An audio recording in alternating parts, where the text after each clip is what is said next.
découvert ici. Et que vous avez découvert Ivoire TV. Ivoire TV.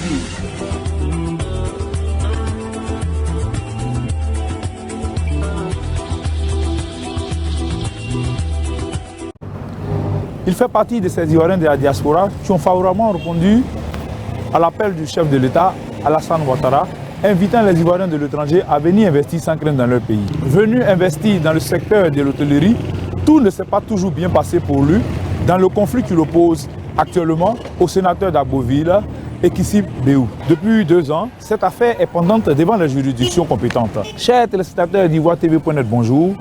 Un an après son passage sur notre plateau, nous avons retrouvé M. Alexis Coquet dans l'un de ces somptueux complexes hôteliers basés à Divo pour revenir sur cette affaire qui l'oppose au sénateur d'Agboville, Ekissi Béou. Chers téléspectateurs d'Ivoire TV.net, avec votre permission, allons à la rencontre de M. Alexis Coquet pour évoquer cette affaire qui pend devant les juridictions depuis bientôt 1 an.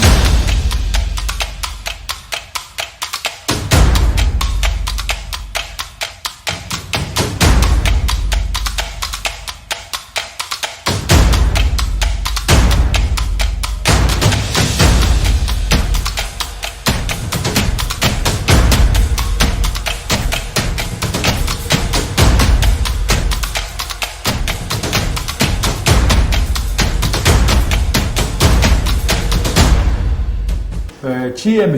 Coquet Alexis? Coquet Alexis, c'est l'opérateur économique qui a fait son retour au pays suite à l'appel du président de la République qui nous demandait de rentrer investir. Nous sommes ici dans l'un de vos complexes hôteliers. Comment vous êtes venu d'exercer dans ce domaine? Passion, profession ou choix de gain? Je dirais passion. Passion pour un Africain, l'hôtellerie, comment cette passion vous est venue justement? C'est juste qu'à la base, j'étais photographe caméraman et je me retrouve à l'aventure comme tout bon jeune Africain. Et j'étais technicien de surface dans un grand hôtel. C'est ça. Dans le groupe, je ne ferai pas de pub, mais le groupe est 3e mondial. Ils m'ont proposé comme ça de faire une formation. Et la condition était qu'après ma formation, j'avais l'obligation de travailler 2 ans avec eux. C'est ça. Et cela s'est passé en Hollande. Donc je travaillais à Amsterdam et je suivais les cours à Rotterdam. Vous avez suivi le cours à Rotterdam, mais c'est comme ça que vous avez venu la passion pour l'hôtellerie et depuis, vous êtes en Côte d'Ivoire, vous exercez dans ce domaine.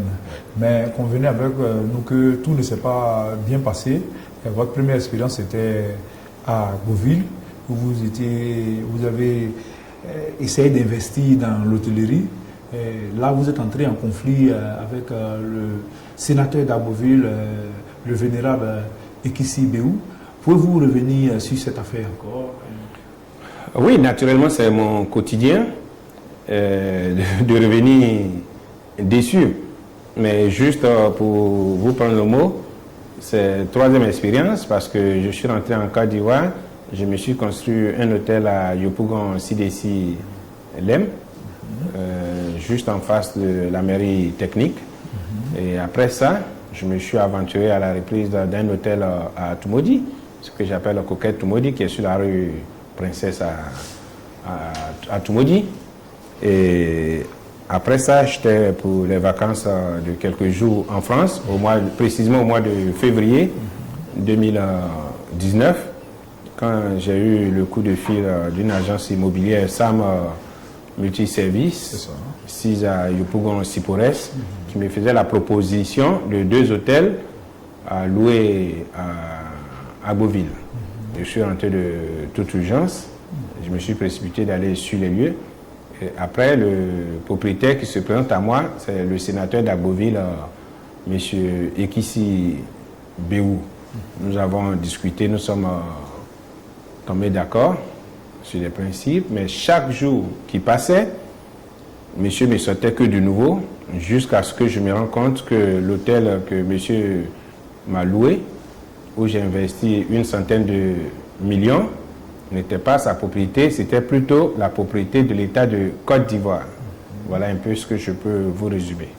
Et oui, monsieur vous est sorti, il vous a dit que l'hôtel était pour lui, en fin de compte, c'était pour l'État de Côte d'Ivoire. Et j'imagine que vous avez porté plainte devant le tribunal. 2 ans après, où en êtes-vous? Aujourd'hui, je dirais que l'affaire suit son cours. Après, si vous vous souvenez, vous avez fait un reportage il y a une année sur l'affaire. L'affaire suit son cours, ça n'avance pas. J'ai rencontré des autorités qui, jusqu'à aujourd'hui, n'ont pas réagi en tant que telles. J'ai écrit au président de la République, pas de suite. J'ai écrit au Premier ministre d'alors, pas de suite. J'ai écrit à l'inspection générale d'État qui m'ont répondu pour me dire que, vu que l'affaire à la justice, ils ne peuvent pas s'ingérer parce que l'affaire est déjà à la justice. Mais ce qui est étonnant dans l'affaire, si l'inspection d'État, l'inspection générale d'État dit l'affaire à la justice, ils ne peuvent pas s'ingérer, mais le préfet, car ce que je sache, sous l'inspection générale d'État, s'est ingéré. Il m'a même pris les clés pendant que l'affaire était à la justice, sous prétexte que les clés seront remises à la police d'Aboville jusqu'à ce que l'affaire soit réglée par la justice ou par la SOGEPUE. Ce qui n'a pas été le cas, il a juste pris les clés avec moi et l'a remis au sénateur. Aujourd'hui, où je vous parle, j'ai le constat d'huissier qui dit que les clés ne sont jamais arrivées au commissariat. J'ai le constat d'huissier qui dit qu'aujourd'hui l'hôtel est ouvert, ça fonctionne à merveille.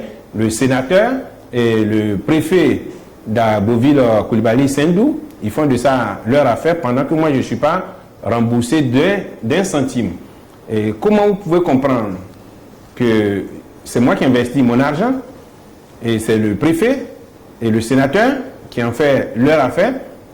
En son temps, au moment où le préfet devait me prendre les clés, il me l'a dit que soit j'accepte ce qu'il dit, soit il me prend les clés parce qu'il est le cousin du premier ministre d'alors, Amadou Gon Coulibaly, paix à son âme, que l'affaire va nulle part. Et c'est ce que je suis en train de constater. On est là, on ne fait que tourner rond, l'affaire ne va effectivement nulle part.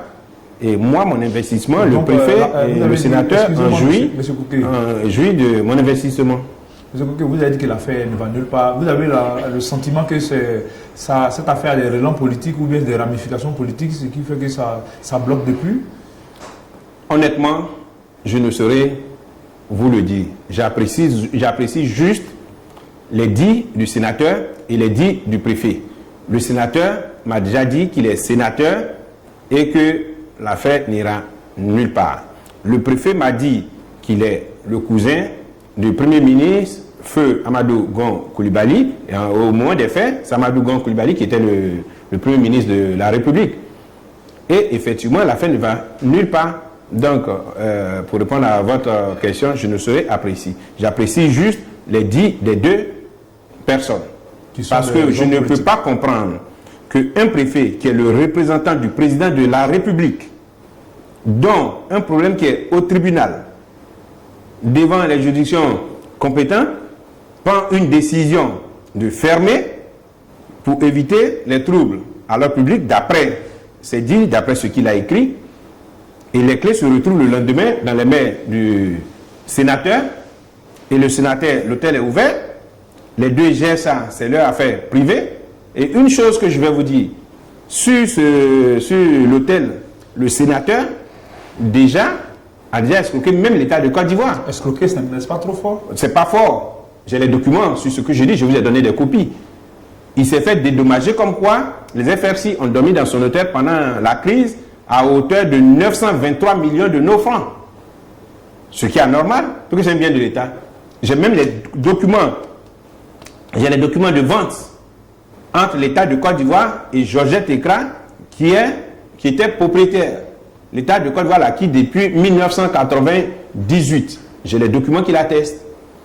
Donc, je suis sûr de ce que j'ai dit et je suis responsable de ce que j'ai dit. Moi, je suis rentré en Côte d'Ivoire pour pouvoir créer de l'emploi, investir, participer au développement de mon pays. Voilà ce que je subis après le grand tour que j'ai fait dans les différents pays. Vous avez dit tantôt que ce bien appartient à l'État du Côte d'Ivoire. Oui. Et même vous êtes rendu plusieurs fois à la SOGEPIE, mais dans ce débat, vous avez dit que l'hôtel est fonctionnel. La SOGEPIE dit quoi concrètement, actuellement? Vous y êtes retourné depuis lors? J'ai écrit plusieurs fois à la SOGEPIE, donc vous avez les copies. Et mon avocat a écrit plusieurs fois à la SOGEPIE, dont vous avez les copies. La SOGEPIE m'a demandé de leur envoyer les photos d'avant les travaux. Pendant les travaux, je leur ai envoyé tout ça, mais la SOGEPIE n'a jamais réagi. Et ce que le DG de la SOGEPIE a réussi à me dire, M. Coquet, vous savez que votre adversaire, il est politicien, donc on va voir avec les patrons, et je vous reviens, vous savez comment ça se passe dans ce pays. Point. Voilà ce que j'ai reçu de monsieur le DG de la SOGEPIE. Et il l'a dit en face à son bureau. Et depuis lors, plus rien. Et depuis lors, plus rien. Monsieur Coquet, avec ce que vous venez de dire, avec un peu de recul, n'avez-vous pas agi un peu par naïveté? N'avez-vous pas été un peu léger dans ce projet à gros sous? Mais léger, c'est à votre appréciation. Vous ne pouvez pas être le plus malin que celui qui veut vous tromper. Parce que pour moi, pour avoir passé une vingtaine d'années en Europe, un sénateur de la République ne peut pas se comporter de la sorte. Et être soutenu aussi par un préfet digne de ce nom. Donc pour moi, ce n'est pas le comportement d'un sénateur de la République. Oui, mais ce que vous venez de dire, finalement, si on aborde dans votre sens, être sénateur ne garantit rien. Et là, nous estimons que nous pensons qu'il y a eu un peu de GD. Après 2 factures, 3 factures, vous devez quand même vous poser des questions. Surtout que lorsque nous avons reçu, il y a 1 an, vous avez dit que monsieur le sénateur a refusé de signer le contrat. Dès lors qu'il avait refusé de signer le contrat, vous devez tiquer et puis arrêter toute action. Vous n'avez pas fait. Non, refuser de signer le contrat, c'est bien à dire. Mais il faisait toujours savoir que c'était chez son notaire. Et ce notaire dont il s'est opposé au départ, sur ces termes, mes enfants, vous n'avez pas besoin d'aller voir un notaire. Le père que vous voyez là, je suis sénateur de la République. À l'occasion, je vais vous envoyer chez le président de la République. C'est moi que le président voulait nommer comme ministre de l'enseignement. Et c'est moi qui ai proposé ma fille Kandia. Et elle ne fait rien sans moi. Si mes enfants avaient la qualité que vous avez, je n'allais pas mettre mon bien en location. Quand un papa vous parle sur ce ton-là, ce n'est que la confiance que vous avez en retour. Donc, naïveté, je dirais que c'est à votre appréciation. Mais pour moi, j'ai fait confiance à quelqu'un dont je pensais qu'il méritait cette confiance. À une autorité ivoirienne. À une autorité ivoirienne. Un élu du peuple, on va dire. Voilà. Et là, vous tombez des nues. Mais avant de venir exercer dans ce secteur, c'est suite à l'appel lancé par le chef de l'État qui vous a rassuré lors d'une rencontre à l'étranger. Vous êtes venu tout rassurer. Mais depuis que vous vivez cette déboire, quelle est la position? Est-ce que vous avez été reçu par ces autorités? Le chef de l'État, qu'est-ce qui se passe? J'ai écrit au président de la République, son Excellence Alassane Ouattara. Je n'ai pas eu de suite à 2 reprises. J'ai écrit à la première dame. Je n'ai pas eu de suite. J'ai écrit au premier ministre d'alors, Feu Gon Koulibaly, qu'il m'a répondu par la voix du ministère du Tourisme, qui est notre ministre de tutelle. Et ils sont venus à Beauville, ils ont fait le point, je leur ai remis un album qui retrace les faits et les documents à ma possession. Les messieurs m'ont dit vraiment ce que je voulais entendre, qui était bien à l'oreille. Après, ils ne décrochaient plus mon appel.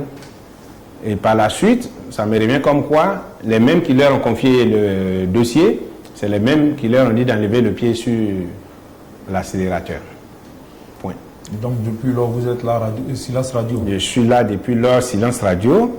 À l'occasion, j'ai même été reçu aussi une fois par le ministre de la promotion des jeunes, Touré Mamadou, qui m'a dit que Monsieur Coquet, je vous appelle aujourd'hui, quelle que soit l'heure. Le problème est au niveau du DG de la SOGEPIE. Je vais entrer en contact avec lui et je vous reviens. Point. Silence Radio. Vous n'avez pas le sentiment là d'être joué par toutes ces personnes-là qui vous appellent, qui vous rassurent et puis après plus rien? Mais chaque fois, quand cela se passe, ce qui me revient, c'est les dits du préfet et les dits du sénateur qui m'avaient déjà dit que l'affaire n'ira nulle part parce qu'ils ont les relations qu'il faut. Donc pour moi, je sais que ça mettra le temps que ça va mettre, mais le soleil verra le jour. Ok, le soleil va voir le jour, c'est vrai, mais en attendant, avec cette affaire qui vous oppose avec un proche du pouvoir, notamment le sénateur d'Aboville, Ekissi Béou, cette situation change votre regard sur le monde des affaires. Quel est votre regard désormais sur le monde des affaires et qu'avez-vous à dire à tous ces Ivoiriens de l'étranger qui voudraient venir comme vous investir dans leur pays? Bon, je dirais que c'est notre pays. Nul ne va construire à notre place. Ils peuvent venir. Mais s'ils arrivent, qu'ils fassent très attention aux gens comme Ekissi Béou et son préfet Koulibaly Sendou, parce que, Ekissi Béou n'a pas de parole et il se fait passer pour l'autorité suprême, ami du président de la République, ce que je doute très fort, parce que je ne pense pas que le président de la République soit complice d'une situation de ce genre. Sur ce même, je profite de votre micro pour encore une fois de plus, après mes courriers, interpeller le président de la République. Monsieur le président de la République, ce message vous est destiné. Rappelez-vous de cette réunion que vous avez eue en 2011 avec nous à Paris. Vous nous avez dit de rentrer au pays investir et qu'on sera même exonéré d'impôts en fonction de notre investissement. Moi, je suis rentré au pays, je n'ai même pas cherché à être exonéré d'impôts, je paye correctement mes impôts. Et devant cette situation-là qui n'honore vraiment pas le pays, parce que moi, je suis ivoirien, je vis cette situation chez moi. Imaginez un peu l'image que les autres vont garder de notre chère et belle Côte d'Ivoire. Donc, Monsieur le Président de la République, je vous prie de faire quelque chose devant cette situation-là. Je suis père de beaucoup d'enfants et la plupart étudiants à l'étranger. C'est pas facile. Je suis rentré au pays, quand même, j'ai créé des emplois. Et malgré cette situation, je continue. Monsieur Alexis Coquet, depuis 2 ans, vous êtes devant la justice par rapport à cette affaire qui vous oppose au sénateur d'Aboville. Est-ce que vous avez tenté de rencontrer le procureur de la République, M. Adou Richard, pour essayer de résoudre ce problème? Bon, M. Adou Richard, je n'ai pas rencontré, mais j'ai écrit au ministre de la Justice. J'ai écrit à tous les ministres concernés par l'affaire. C'est la rare fois que j'ai eu un retour. Et les retours que j'ai eus jusqu'à ce jour-là, je ne pense pas être entendu. Vous n'êtes pas entendu, vous n'êtes pas non plus découragé, puisque nous constatons que malgré vos déboires, vos problèmes, ça et là, vous n'avez pas baissé les bras. La preuve, nous sommes ici dans l'un de vos somptueux complexes hôteliers ici à Divo. Vous en avez combien comme ça? Bon, aujourd'hui, je dirais que j'en ai 2. J'ai cédé Toumoudi après la situation d'Aboville pour pouvoir joindre les 2 bouts, pour pouvoir payer la scolarité de mes enfants qui sont à l'étranger. Donc aujourd'hui, pour répondre à votre question, j'ai Yopougon et j'ai Divo. Yopougon, Divo, on peut estimer ça à combien d'emplois directs que vous offrez à la jeunesse ivoirienne? 20. 20. 20 emplois directs. Ouais. 8 à Yopougon et 12 à Divo. Pour moi, c'était Saint-Finias. J'étais un jeune qui n'avait jamais travaillé auparavant. Et grâce à M. Coquet, j'ai pu obtenir un travail à l'hôtel La Coquette. Et je tenais à lui dire merci pour tout ce qu'il a fait pour moi. Et je tenais à lui dire de continuer dans ce bon sens. Que Dieu le bénisse. Moi, c'est Conan Kofi Henry. Il y a cela quelques années, j'étais en quête d'emploi. J'ai déposé mon CV dans plusieurs entreprises. Malheureusement, ça n'a pas marché. Mais grâce à M. Coquet, j'ai pu avoir un emploi à l'hôtel La Coquette de Yopougon, ce qui me permet de subvenir à mes besoins. Et je tenais à le remercier pour l'initiative qu'il a prise de quitter l'Europe, venir investir au pays. Ce qui permet aux jeunes comme moi de trouver un emploi et de s'en sortir dans la société où nous sommes. Et je tiens à l'encourager aussi pour qu'il puisse continuer dans cette lancée-là et que Dieu continue de le bénir dans ce qu'il fait. Je suis étudiant en tourisme et hôtellerie. Je suis en stage à l'hôtel La Coquette d'Ivo et j'aimerais remercier M. Coquet de m'avoir donné l'opportunité de venir exercer ce métier dans son hôtel. J'ai fait ma formation en hôtellerie et je ne travaillais pas, j'étais à Abidjan, à Yopougon, Ouassakara. Grâce à les hôtels La Coquette, le fondateur des hôtels La Coquette, M. Coquet, Alexis, et aujourd'hui je suis à Divo.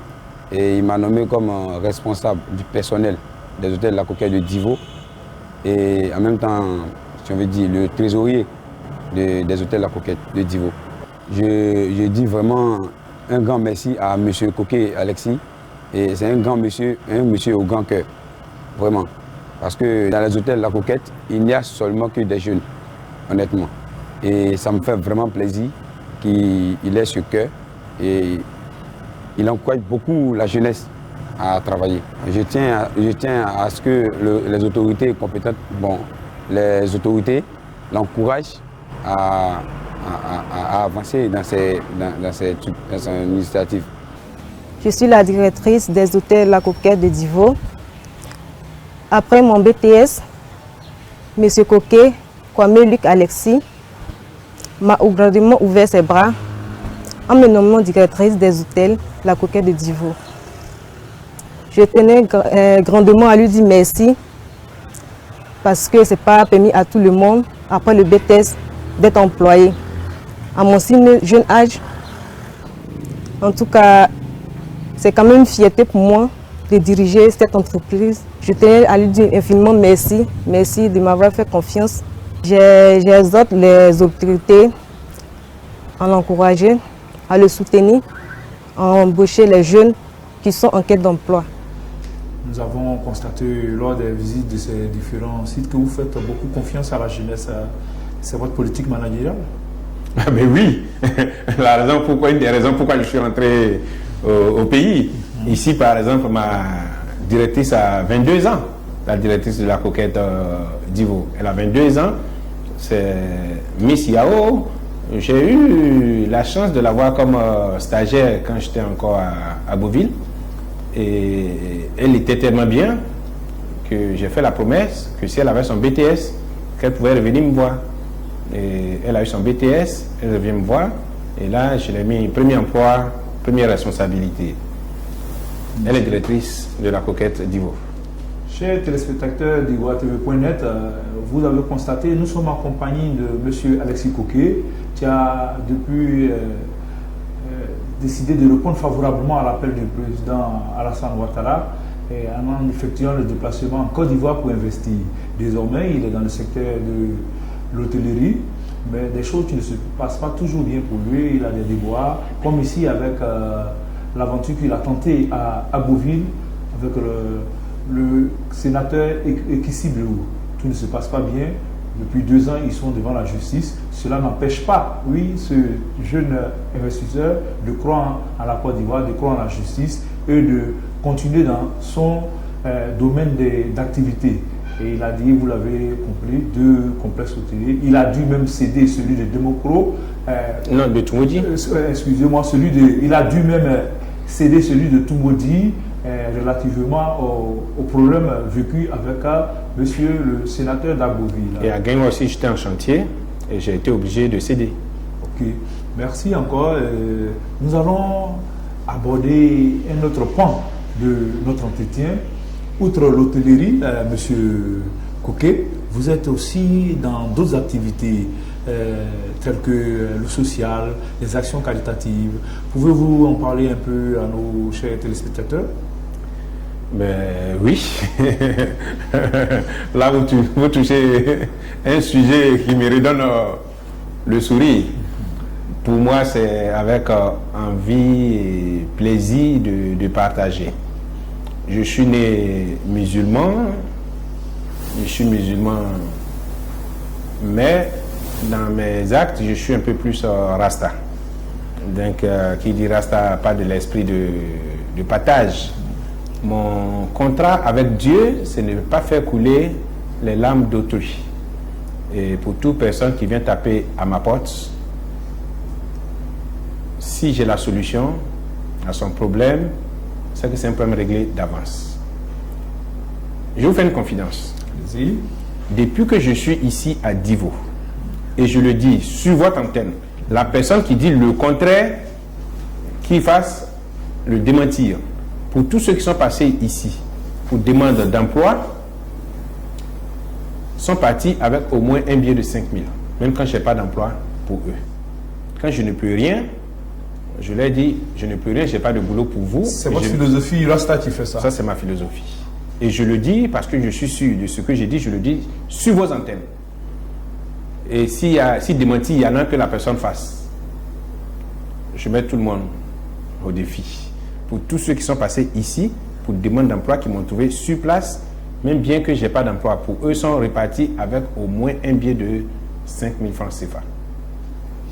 ONG et hôtel, quel est le lien? Comment vous réussissez à joindre ces deux activités?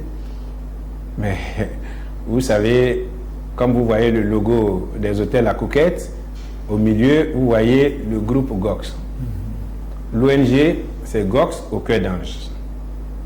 GOX, c'est mon petit nom que j'ai eu en classe de CPM. Et les hôtels La Coquette, ça sort de mon nom Coquet. Donc, le lien, c'est ça. Le groupe GOX, c'est le grand groupe qui regroupe tout ce que je gère comme activité. Et La Coquette, c'est une branche. Et toutes les chambres que vous occupez dans les hôtels La Coquette, c'est que vous participez d'office à l'ONG GOX au cœur d'ange, parce que le sponsor officiel de l'ONG GOX au cœur d'ange, qui est représenté dans plusieurs pays, c'est les hôtels La Coquette, le sponsor officiel. Et malgré ce que nous subissons en ce moment, avec le sénateur Kissi Béou et son complice Koulibaly Sendou, préfet d'Agboville, ça ne nous empêche pas de continuer de poser nos actes. Monsieur Alexis Koké, ce fut un réel plaisir d'échanger avec vous, malgré vos déboires, malgré tous les problèmes qui nous opposent au sénateur d'Agboville et Kissi Béou. Votre mot de fin? C'est de dire merci à Ivoire TV et merci à tous ceux qui m'ont soutenu dans cette situation-là, à commencer par mes différents comités de soutien en France, aux États-Unis, en Allemagne, en Belgique, et surtout la présidente de mon comité de soutien en France, Madame Bekanti, cette dame-là qui est beaucoup fait pour moi, et aussi mon comité de soutien aux États-Unis. Je ne vais pas citer de nom pour ne pas faire encore, pour ne pas créer d'autres problèmes à d'autres personnes. Aux États-Unis, ils se connaissent, je leur dis merci. Et surtout à mon groupe d'amis, Iprotassi, parce qu'ils m'ont remis un chèque qui m'a beaucoup aidé dans les situations les plus difficiles. Donc, je dis merci à ma famille pour le soutien et merci à vous. Que Dieu nous bénisse, que le président de la République fasse un effort pour trouver une solution à mon problème. Je suis rentré en Côte d'Ivoire suite à votre appel, Monsieur le Président. Je vous remercie d'avance de trouver une solution. Mon âme pleure. Mon âme pleure, ce sont là les mots de fin de M. Alexis Koké, propriétaire de 2 complexes hôteliers en Côte d'Ivoire, qui est venu en Côte d'Ivoire, dans son pays, suite à l'appel du chef de l'État, Alassane Ouattara, pour investir en Côte d'Ivoire. Mais comme nous l'avons dit pendant toute cette émission, les choses ne se sont pas bien déroulées pour lui avec le conflit qui le pose au sénateur d'Abbeville, là où il estime avoir perdu plus de 100 millions. Et il instruit toutes les autorités ivoiriennes, notamment le chef de l'État, afin que ce problème soit résolu et qu'il puisse participer pleinement à l'économie de son pays. Tous ceux qui voudraient, après avoir écouté M. Alexis Koké, lui apporter une aide ou une piste de réflexion, vous pouvez le contacter au numéro qui s'affiche au bas de votre écran. Et comme M. Alexis Koké, tous ceux qui vivent une injustice ou qui ont une situation à exposer afin de trouver une solution, vous êtes les bienvenus sur notre plateau, sur notre site officiel ou sur notre adresse Facebook. Et veuillez également nous appeler sur le numéro qui s'affiche au bas de votre écran. Chers téléspectateurs d'Ivoire TV.net, merci de votre attention. Vous étiez avec Romaric N fois depuis Divo pour Ivoire TV.net. Merci. Vous avez découvert ici. Que vous avez découvert Ivoire TV. Ivoire TV.